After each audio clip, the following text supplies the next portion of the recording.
mengenai model pembelajaran EDI. Terlebih dahulu, izinkan kami memperkenalkan diri. Saya Jernita Yohana Napitupul sebagai moderator, beserta tim penyaji. Ada Makfi Rotus Solika, ada Melisa Salma, dan juga ada Latifatur Rozik.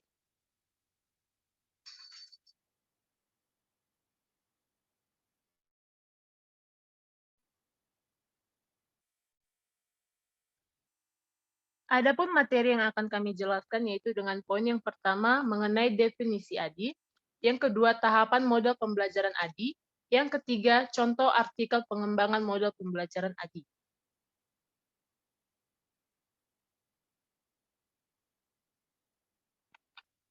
Yang pertama mengenai pengertian model pembelajaran ADI. Model pembelajaran ADI muncul pada tahun 1990-an yang dikembangkan oleh Reiser dan Molenda.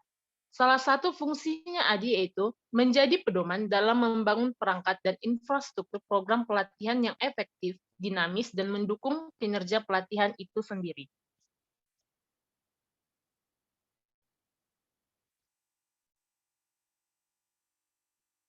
Model ADI ini adalah singkatan untuk 5 tahap proses pengembangan, di mana A artinya analisis, D desain atau desain, D develop atau pengembangan, I implement atau implementasi, dan E evaluate atau evaluasi.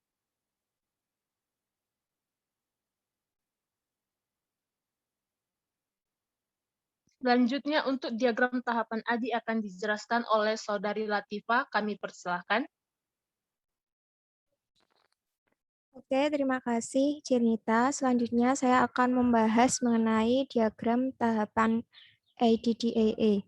Oke, untuk tahapannya sendiri sesuai namanya ada 5. Yang pertama ini ada analisis yang paling atas. Selanjutnya ada desain, lanjut lagi ada develop, kemudian ada implementasi, dan yang terakhir ada evaluasi. Oke, next. Kita akan jabarkan tahapannya satu persatu. Yang pertama ada analisis. Dalam model penelitian pengembangan EDI, tahap pertama adalah menganalisis perlunya pengembangan produk, baik itu model, metode, media, bahan ajar baru, dan menganalisis kelayakannya, serta syarat-syarat pengembangan produk. Nah, pengembangan suatu produk diawali oleh adanya masalah dalam produk yang sudah ada atau yang sudah diterapkan. Nah, masalah dapat muncul dan terjadi karena produk yang sudah ada atau yang sudah tersedia itu sudah tidak relevan dengan kebutuhan sasaran, lingkungan belajar, teknologi, karakteristik peserta didik, dan lain sebagainya. Nah, setelah menganalisis masalah perlunya mengembangkan produk baru tersebut, kita juga perlu menganalisis kelayakan dan syarat pengembangan produk. Nah, proses analisis dapat dilakukan dengan mengajukan beberapa pertanyaan. Contohnya, yang pertama, apakah produk baru mampu mengatasi masalah pembelajaran yang dihadapi? Kemudian yang kedua, apakah produk baru mendapat dukungan fasilitas untuk diterapkan? Dan yang ketiga, apakah dosen atau guru mampu menerapkan produk baru tersebut? Analisis produk baru perlu dilakukan untuk mengetahui kelayakan apabila produk tersebut diterapkan. Nah, langkah analisis terdiri dari 2 tahap. Yang pertama ada analisis kinerja atau performance analysis, dan yang kedua ada analisis kebutuhan atau need analysis. Untuk analisis kinerja ini contohnya masalah kinerja yang memerlukan solusi berupa perbaikan kualitas manajemen, misalnya rendahnya motivasi berprestasi. Nah, untuk analisis kebutuhan ini untuk menentukan kemampuan atau kompetensi yang perlu dipelajari oleh siswa untuk meningkatkan kinerja atau prestasi belajarnya. Next.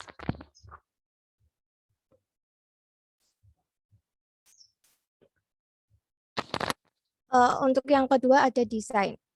Nah, kegiatan desain dalam model penelitian pengembangan EDI merupakan proses sistematik yang dimulai dari merancang konsep dan konten di dalam produk tersebut. Nah, rancangan ditulis untuk masing-masing konten produk. Petunjuk penerapan desain atau pembuatan produk diupayakan ditulis secara jelas dan rinci. Pada tahap ini, rancangan produk masih bersifat konseptual dan akan mendasari proses pengembangan di tahap selanjutnya. Pada tahap desain ini,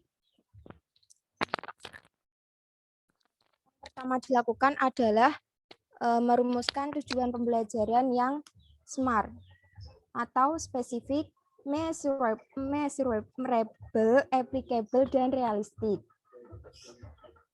Nah, yang pertama spesifik. Spesifik di sini maksudnya tujuan yang kita tetapkan itu harus jelas dan spesifik. Jelas akan membantu menguraikan apa yang akan kita lakukan. Sedangkan spesifik akan membuat segala upaya kita terfokus pada target yang akan kita capai. Selanjutnya ada measurable. Nah, measurable ini atau bisa diukur. Apa yang ingin kita capai harus bisa diukur. Misalnya, seberapa kuat, seberapa sering, seberapa banyak, atau seberapa dalam. Selanjutnya ada applicable atau dapat diterapkan. Nah, selanjutnya yang terakhir ada realistik. Realistik atau masuk akal adalah hal lain yang harus dipenuhi oleh tujuan yang ingin kita capai. Tentunya kita jangan membuat tujuan yang terlalu sulit sehingga kita tidak dapat mencapai tujuan tersebut. Selanjutnya, yang dilakukan setelah merumuskan tujuan pembelajaran, kita harus menyusun tes. Selanjutnya, kemudian menentukan strategi pembelajaran yang tepat. Harusnya seperti apa untuk mencapai tujuan tersebut.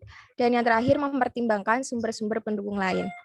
Oke, selanjutnya akan dijelaskan oleh Mafiratus Solihah.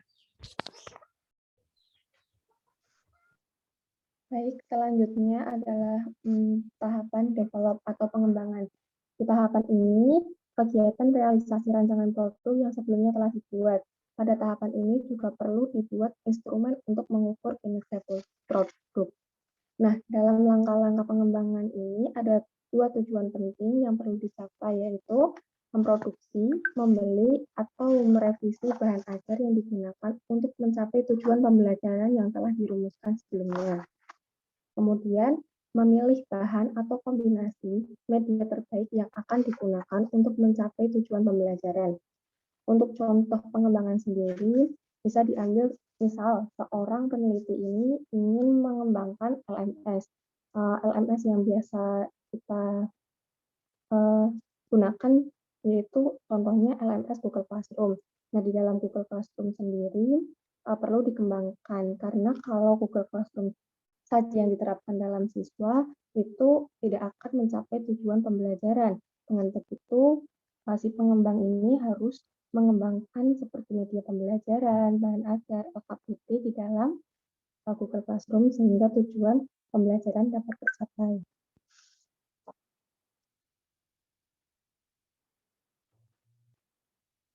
Selanjutnya, bisa next. Untuk tahapan selanjutnya yaitu implementasi. Nah, di sini penerapan produk dalam model penelitian pengembangan ADDAI dimaksudkan untuk memperoleh umpan balik terhadap produk yang dibuat atau dikembangkan. Nah, tujuan dari implementasi sendiri yaitu membimbing siswa untuk mencapai tujuan pembelajaran atau kompetensi, menjamin terjadinya pemecahan masalah atau solusi untuk mengatasi kesenjangan hasil belajar yang dihadapi oleh siswa. Kemudian yang ketiga yaitu memastikan bahwa pada akhir program pembelajaran, siswa perlu memiliki kompetensi pengetahuan, keterampilan, dan sikap yang diperlukan. Nah, di sini untuk contohnya sendiri berlanjut dari tadi tahap develop atau pengembangan. Di sini berarti si pengembang harus menerapkan kepada serta didik pada Google Classroom itu sehingga si pengembangnya itu mendapatkan umpan balik dari peserta didik. Next. Yang tahap kelima yaitu evaluasi. Nah, tahap evaluasi ini dilakukan untuk memberi umpan balik kepada pengguna produk sehingga revisi dibuat sesuai dengan hasil evaluasi atau kebutuhan yang belum dapat dipenuhi oleh produk tersebut. Nah, tujuannya sendiri yaitu yang pertama, sikap siswa terhadap kegiatan pembelajaran secara keseluruhan. Kedua, yaitu peningkatan kompetensi dalam diri siswa yang merupakan dampak dari keikutsertaan dalam program pembelajaran. Yang ketiga yaitu keuntungan yang dirasakan oleh sekolah akibat adanya peningkatan kompetensi siswa setelah mengikuti program pembelajaran. Di sini juga bersangkutan dengan tahap sebelumnya, yaitu tahap implementasi. Pada tahap implementasi sendiri, tahap evaluasi sendiri berarti si pengembang itu telah memiliki kekurangan dan kelebihan yang didapatkan, sehingga produk itu direvisi, kemudian bisa diperbaiki dan bisa menjadi lebih baik. Begitu. Untuk selanjutnya akan dijelaskan oleh rekan saya, Melisa.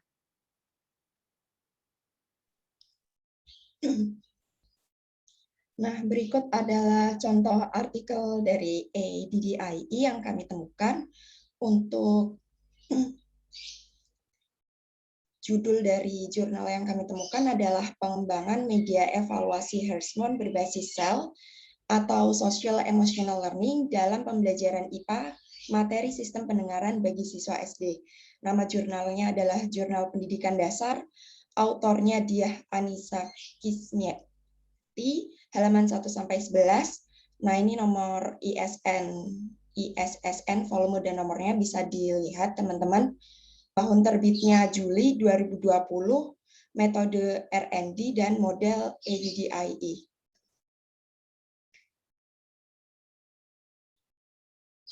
Nah, berikut adalah analisis dari tahapan jurnal yang kami temukan. Yang pertama adalah tahap analyze, yakni peneliti menganalisis perlunya pengembangan model pembelajaran baru. Karena ceramah ditambah PowerPoint dianggap belum cukup untuk memberikan pengalaman belajar kepada siswa. Sebab siswa memiliki keingintahuan yang tinggi terhadap materi sistem pendengaran. Nah, akhirnya peneliti menemukan solusi, yakni mengembangkan media berbasis permainan, menggunakan aspek kecerdasan emosional dalam sel atau socio-emotional learning, yakni ada self-awareness atau keberanian, self-management atau manajemen diri sendiri untuk mengembangkan dimensi sosial, serta aspek respect for others dalam dimensi sosial. Tahapan yang kedua adalah tahapan desain, yakni peneliti memverifikasi hasil pembelajaran yang diinginkan dan menyesuaikan dengan metode tes yang digunakan. Selain itu, peneliti juga merumuskan tujuan pembelajaran yang SMART, yakni spesifik, measurable, applicable, dan realistic. Nah, untuk tahap development, peneliti mengembangkan, kemudian realisasi rancangan produk atau storyboard yang sebelumnya sudah dibuat dengan cara menyusun kerangka konseptual penerapan model atau metode pembelajaran baru dan kemudian direalisasikan menjadi produk yang siap diimplementasikan, yaitu nama produknya adalah produk Hersmont atau Hearing System Monopoly. Nah, tahap pengembangan ini adalah tahap terakhir yang dilakukan dalam penelitian ini. Dalam jurnal disebutkan seperti itu. Kemudian untuk implementation-nya, itu ada gambar monopolinya, gambar produk Hersmont-nya, teman-teman bisa dilihat. Kemudian yang terakhir adalah tahapan evaluation, yakni evaluasinya dapat dilakukan selama proses pembelajaran berlangsung. Sebab kartu dana umum dan kartu kesempatan pada monopoli itu sendiri, selain berisi instruksi dalam bermain, juga berisi pertanyaan-pertanyaan terkait sistem pendengaran. Nah, selanjutnya saya kembalikan ke moderator.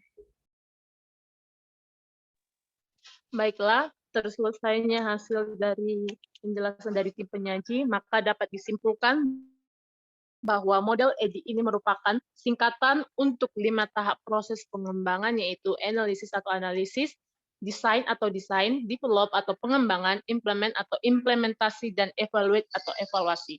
Model ini muncul pada tahun 1990-an yang dikembangkan oleh Reser dan Molenda. Salah satu fungsinya yaitu menjadi pedoman dalam membangun perangkat dan infrastruktur program pelatihan yang efektif, dinamis, dan mendukung kinerja pelatihan itu sendiri. Model ini dipilih karena model EDI merupakan sering digunakan untuk menggambarkan pendekatan sistematis untuk pengembangan instruksional. Selain itu, model EDI merupakan model pembelajaran yang bersifat umum dan sesuai digunakan untuk penelitian pengembangan. Model EDI bergantung pada setiap tahap yang dilakukan dalam urutan yang diberikan, namun dengan fokus pada refleksi dan iterasi. Model ini merupakan pendekatan yang terfokus pada pemberian umpan balik untuk perbaikan terus-menerus. Demikian hasil presentasi dari kelompok kami. Jika ada teman-teman yang ingin bertanya, kami persilahkan. Kami buka sesi tanya-jawab sebanyak 3 orang penanya.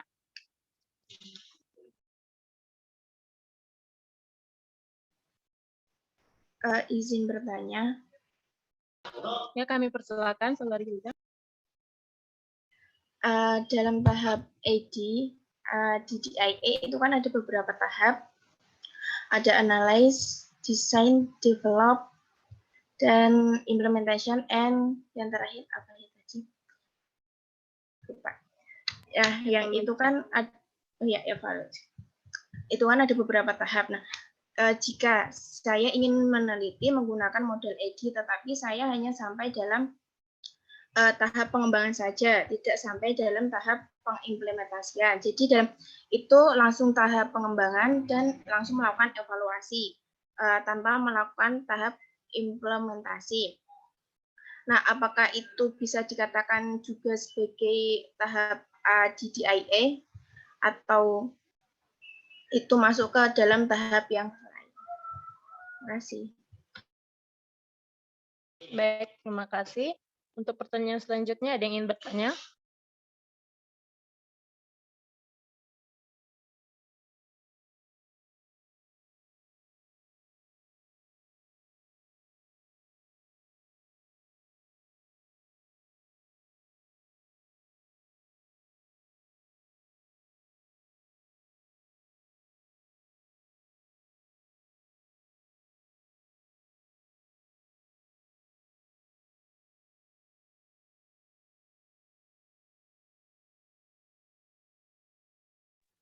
Masih adakah teman-teman lain yang ingin bertanya? Kami persilakan.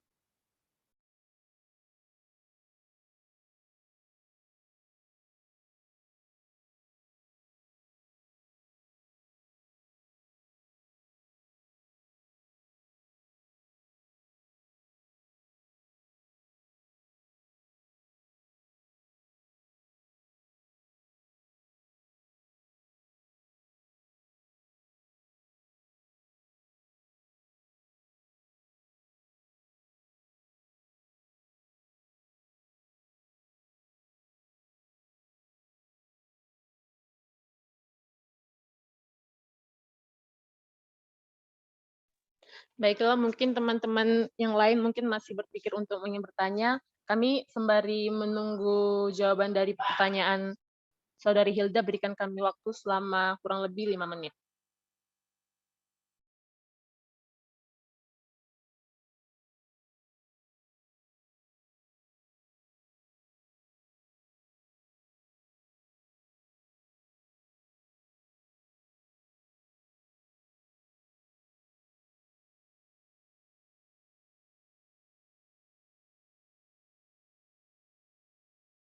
Baiklah, tanpa menunggu waktu sebanyak 5 menit, untuk pertanyaan dari Saudari Hilda tadi akan dijawab oleh Saudari Melisa. Kami persilakan.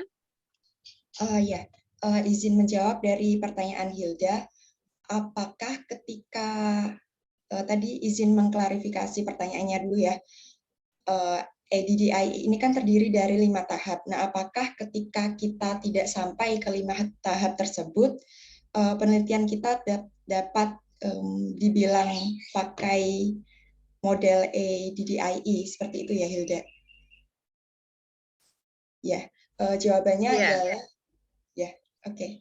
Jawabannya adalah boleh ketika kita menggunakan ADDIE namun tidak sampai ke tahap implementation atau ke tahap evaluation, mungkin hanya sampai ke tahap ketiga, development. Nah, jawabannya adalah boleh, nggak apa-apa. Penelitian kita tetap bisa dikatakan menggunakan model ADDIE. Tapi syaratnya di sini adalah tahapannya tetap harus sistematik atau terstruktur. Dalam artian ketika kita menggunakan tahapan ini, jika kita menggunakan 3 tahap saja, 3 tahap tersebut harus urut. Tetap yang pertama adalah analyze, design, kemudian development. Tidak boleh analyze, design, kemudian tanpa ada pengembangan langsung implementasi atau langsung ke evaluate-nya. Jadi intinya jawabannya adalah boleh, tapi harus terstruktur dan sistematis. Seperti itu. Apakah menjawab, Hilda? Iya, terima kasih. Berarti semisal saya menggunakan model pengembangan ini, pada tahap pengembangan tidak ada pengimplementasian, langsung ke dalam tahap evaluasi, berarti bisa ya? Hah? Gimana, Dek? Berarti tadi semisal saya menggunakan model pembelajaran ini dalam tahap langsung dari pengembangan langsung ke evaluasi, adanya implementasi, apakah itu bisa? Ya. Nah, kalau yang kayak gitu nggak boleh, karena itu tahapannya jadi nggak urut gitu ya, nggak sistematis, nggak terstruktur. Kalau kita mau pakai ADDIE tapi tidak lengkap tahapannya, boleh, tapi harus sistematik dan terstruktur. Seperti itu, Hilda. Oke, makasih. Ya, izin menambahkan juga, jurnal yang kami temukan sebelumnya pun menyebutkan kalau penelitian tersebut hanya sampai pada tahap development. Seperti itu, Hilda. Oke, makasih.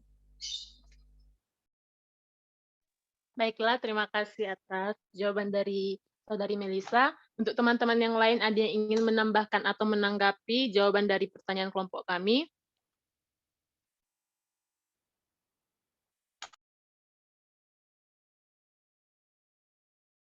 Baiklah, selanjutnya untuk penanya kedua kepada Saudari Nila kami persilakan.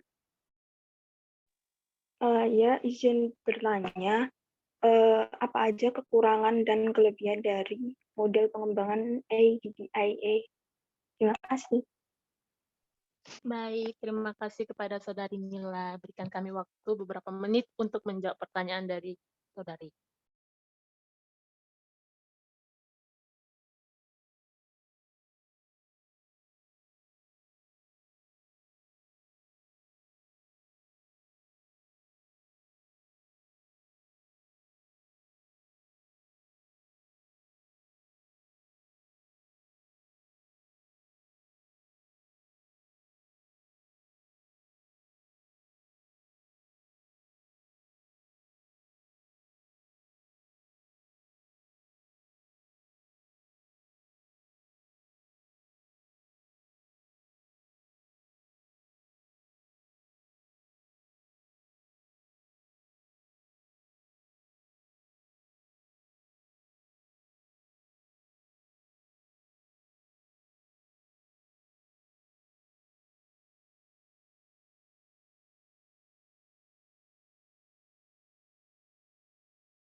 Baiklah, saya akan menjawab pertanyaan dari Saudari Nila tadi, yaitu mengenai apa sih kelebihan dan kekurangan dari model pengembangan EDI tadi.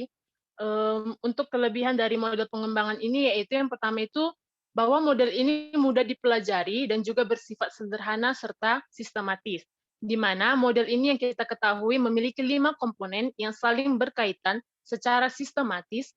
Artinya model ini harus digunakan secara sistematis dan tak bisa diacak urutannya dalam penerapannya. Karena model ini bersifat sederhana dan struktur secara sistematis, maka lebih mudah dipahami oleh pendidik. Sedangkan kekurangan dari model ini yaitu di mana pada tahap ini memerlukan waktu yang lama dalam pengerjaannya. Pendidik juga harus menganalisis siswa terlebih dahulu untuk membagi menjadi 2 bagian, yaitu analisis kebutuhan dan analisis kinerja. Pada tahapan ini sangat menentukan berjalannya proses tahapan desain pembelajaran selanjutnya. Kemudian di mana pada tahap ini juga dikarenakan dia harus sifatnya yang berurutan tadi. Jadi kita kalau misalnya menggunakan model pengembangan ini harus sesuai gitu berdasarkan tahap-tahap yang sudah dijelaskan oleh kelompok 2 tadi. Seperti itu, Saudari Mila. Apakah Saudari Mila dapat menerima jawaban dari kelompok kami? Ya, terima kasih. Sama-sama. Untuk teman-teman yang lain, apakah ada yang ingin menanggapi atau menambahi jawaban dari kelompok kami? Kami persilahkan.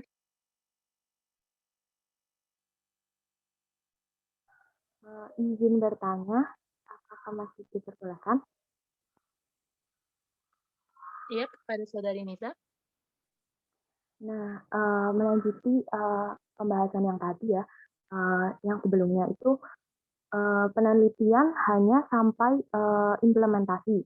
Nah, berarti tidak ada tahap evaluasi. Nah, bagaimana kita bisa mengukur di mana penelitian tersebut itu sudah memenuhi berbagai tujuan yang sudah ditetapkan pada awal penelitian.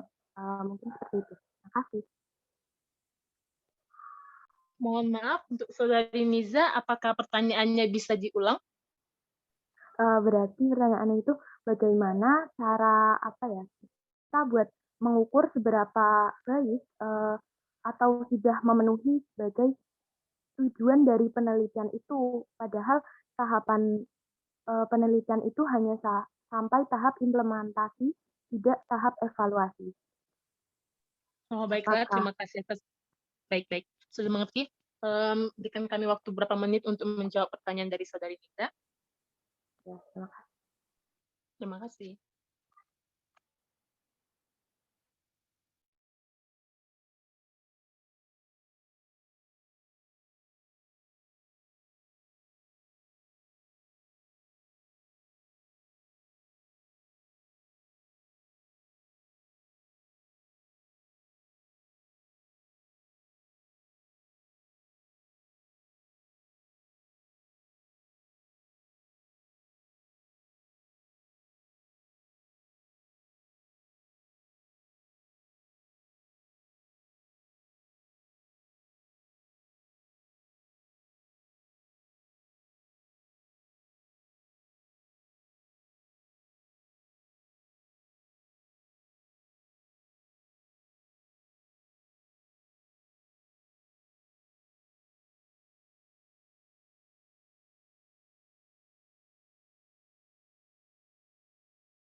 Ayo, silakan dijawab.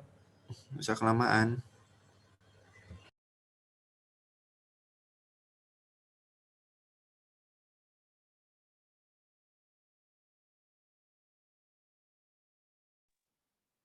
Baiklah, di sini saya akan mencoba menjawab pertanyaan dari Saudari Niza tadi, di mana tadi pertanyaannya itu bagaimana kita bisa mengukur seberapa baik model pengembangan EDI itu dari tujuan penelitiannya, padahal dia tahap pengembangannya misalnya itu sampai hanya apa ya implementasi atau apa gitu kan. Jadi kalau di sini berdasarkan sumber yang kami dapat, di mana misalnya dia pada tahap analisisnya, dia itu dilakukan pengukuran dari tampilan keperluan pembelajaran, di mana keperluan pembelajaran diantaranya adalah menentukan tujuannya bagaimana, menganalisis sifat peserta didiknya bagaimana. Selanjutnya nanti di sini diraih penyusunan tugas baru yang harus dikerjakan. Dari hasil dari analisis tadi merupakan bahan awal agar bisa memulai tahap desain. Nah, pada tahap desain atau rancangan ini dilakukan yaitu dengan menilai rancangan struktur dari konten pembelajarannya itu sendiri. Untuk langkah pengembangan atau develop-nya, di sini dilakukan pengukuran pada konten pembelajaran, baik itu berupa teks, visual, animasi, audio, dan gambar. Sedangkan misalnya pada langkah implementasinya, di sini dilakukan pengukurannya itu dengan cara melihat presentasi pembelajaran yang dilakukan di laboratorium maupun di kelas. Jadi pada langkah ini perlu diadakannya praktek yang sudah dikembangkan dari pembelajaran sebelumnya. Nah, misalnya dia nih belum ada menggunakan langkah evaluasi nih. Sebenarnya itu belum bisa dikatakan model pengembangan apa ya masuk ED yang apa ya yang baik ya, karena kan di mana seperti yang kita ketahui dan sudah dijelaskan tadi bahwa model pengembangan ini dia itu harus berurutan dan juga harus memiliki 5 tahapan itu sendiri, di mana yang tadi itu ada langkah analisis, desain, pengembangan, implementasi, dan juga evaluasi. Nah, akan tetapi pada langkah evaluasi itu sendiri juga dapat dinilai juga dari itu hasil sesi belajarnya dan juga nilai untuk yang akan diperbaiki lagi seperti itu. Dalam evaluasinya itu ada evaluasi formatif atau sumatif yang terdiri dari investigasi, interview, dan daftar pertanyaan. Seperti itu, Saudari Niza. Apakah Saudari Niza dapat menerima jawaban dari kelompok kami?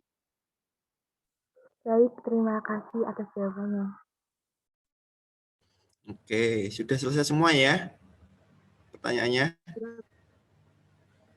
Sudah, Pak. Sudah, Pak. Oke, baik. Jadi memang saya menambahkan ya, kalau melihat dari presentasi tadi ya untuk ADDIE, memang ya itu kan suatu urutan gitu ya, suatu tahapan ADDIE, ada tanda panahnya tadi kalau tidak salah di presentasinya. Nah sebenarnya kalau kita lihat dari buku yang saya share tadi barusan di grup WA, ADDIE itu kayak sebuah siklus di mana setiap tahapan itu terdapat tahapan evaluasi. Ini kalau saya boleh share screen, bisa nggak ini? Oh nggak bisa ya. Coba saya boleh share screen barang 5 menit. Oke, baik Pak, sebentar.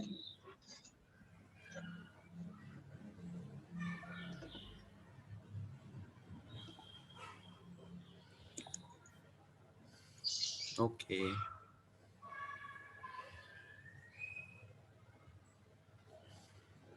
Nah, sudah bisa terlihat ya. Jadi tahapan ADDIE itu setiap tahapan dianalisis itu ya, oh direvisi. Kemudian didesain, oh ada revisinya. Di-develop ada revisinya. Diimplement ada revisinya. Terakhir dievaluasi. Jadi setiap tahapan ini ada yang namanya proses evaluasi. Nah, analisis nanti dievaluasi, direvisi menjadi desain.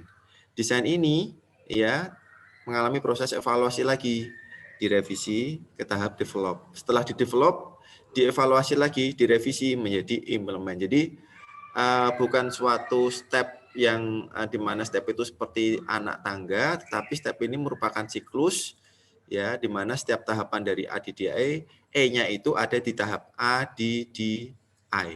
Jadi analyze, dievaluasi, desain, dievaluasi, develop, dievaluasi, sampai implement, dievaluasi. Mungkin terakhir, misalkan ada tahap evaluasi, ya evaluasi di apa namanya di pengembangan tahapan pengembangan misalkan modul ataupun media ataupun praga. Nah, evaluasinya biasanya dalam bentuk analisis keefektifan dari modul ataupun bahan ajar ataupun media atau alat praga yang sudah dikembangkan. Nah, jadi ini harus saudara pahami terkait dengan model pengembangan ADDIE, bukan suatu tahapan urutan, tetapi setiap tahapan itu mengalami proses evaluasi seperti itu. Nah, ini silakan buku-buku yang tentang ADDIE ini bisa dibaca lagi, ya. Dan buat kelompok yang lain juga ada satu buku yang harus saudara pegang, misalnya tadi 4D model. 4D model itu siapa? Thiagarajan, Semel, and Semel. Silakan dicari bukunya. Ya, kelompok 3 siapa? Modelnya kelompok 4 siapa? Nah, nanti dicari buku pokoknya.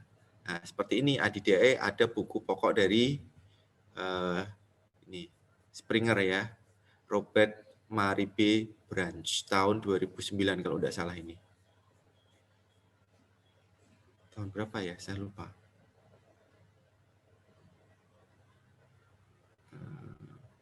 Oh ya benar, tahun 2009. Oke. Itu ya, itu sedikit yang saya sampaikan tentang model pengembangan ADDIE.